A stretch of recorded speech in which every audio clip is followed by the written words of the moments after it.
Okay, let's dive into this. Today, we are cracking the code on a rapidly growing, honestly pretty lucrative sector of the tech world. It's called RLHF, which stands for Reinforcement Learning from Human Feedback. You can think of it as the absolutely critical missing link between raw, brute computing power and actual human-like understanding. So consider this explainer your ultimate masterclass. We're going to synthesize the core strategies you need to not just participate, but to truly thrive as an elite AI trainer in an industry that is literally desperate for high-quality human reasoning. $54.50 an hour. I know, it sounds a bit too good to be true, but that is not a made-up figure. This is a verified, real-world baseline pay rate for premium AI trainers straight from our source material. You see, billion-dollar AI companies have built these massive language models that can process unthinkable amounts of data, right? But the catch is, those models completely lack intrinsic human logic. They can't inherently tell if a response is helpful, harmful, or just a really convincing hallucination. They desperately need human common sense to course-correct them. And as you can tell, they are willing to pay an absolute premium to the people who can provide it consistently.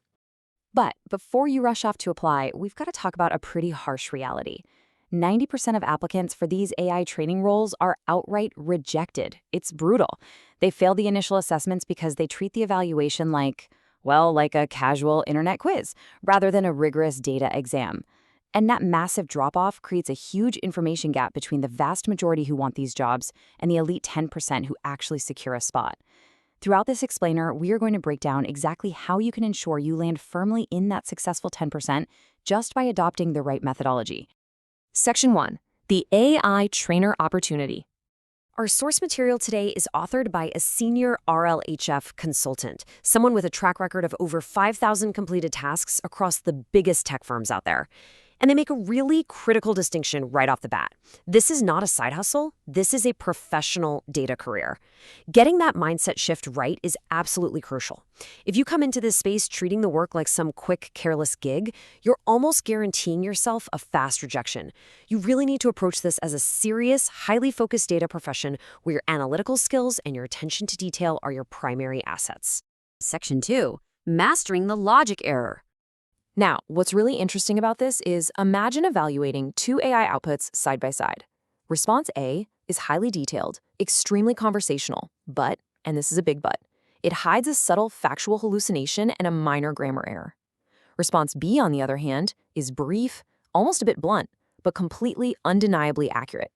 The absolute instinct of a beginner is to pick the longest answer, right? They just assume more text automatically means a better, more helpful AI assistant. But the professional data trainer's eye, it immediately zeroes in on that factual hallucination in response A, recognizing it as a critical failure, regardless of how beautifully it was written. Here is the golden rule. In RLHF, truth is more important than length, always.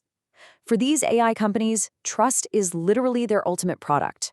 If a model generates beautifully written lies, it becomes a massive liability for them. If you select the truthful answer, even if it's super brief, and actively flag the hallucinated answer as a major issue, you instantly prove your value. You're showing the AI company that you fundamentally understand their core vulnerability and that you value strict facts way over conversational fluff. So how do we put this into practice? It translates into a strict 3-step workflow. Step 1, always evaluate truth versus length, ruthlessly prioritizing facts. Step 2, write precise reasoning for your choice. You've got to use professional English with zero slang, clearly articulating the exact policy or logical breakdown that makes one response superior. And step 3, actually do not skip this one, wait at least 5 minutes per task. These platforms use automated systems to track your keystrokes and time on page. If you blast through complex tasks too quickly, the system just assumes you aren't reading the dense text and flags you for a speed ban. Section 3. The business of data integrity. Data integrity is the absolute core value protecting these billion-dollar AI models. And this brilliantly illustrates why the grading rules are so incredibly strict. These tech giants are pouring just unbelievable resources into model training. If a trainer gets lazy and feeds the system bad data, it infects the entire neural network. It's like a virus.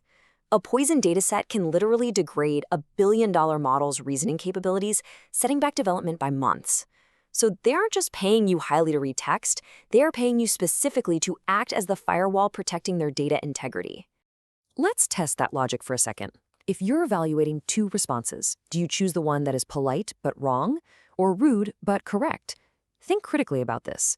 Put on your senior data professional hat. Based on everything we just covered about prioritizing truth above all else and protecting the model from liability, an elite AI trainer has to choose the rude but correct answer over the polite hallucination. A rude AI? That can be tuned for tone later, but a lying AI? That is fundamentally broken. Accuracy wins every single time. Section 4. Scaling your AI career.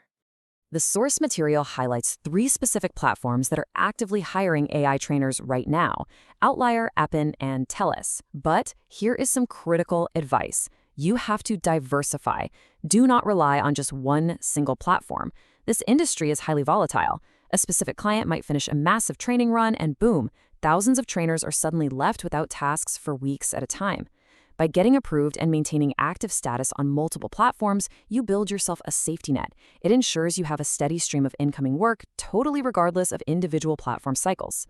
To truly scale up, you need to add basic data tools like SQL to your skill set. Now, why SQL? Because this industry isn't just about reading text. It is fundamentally about managing massive flows of data.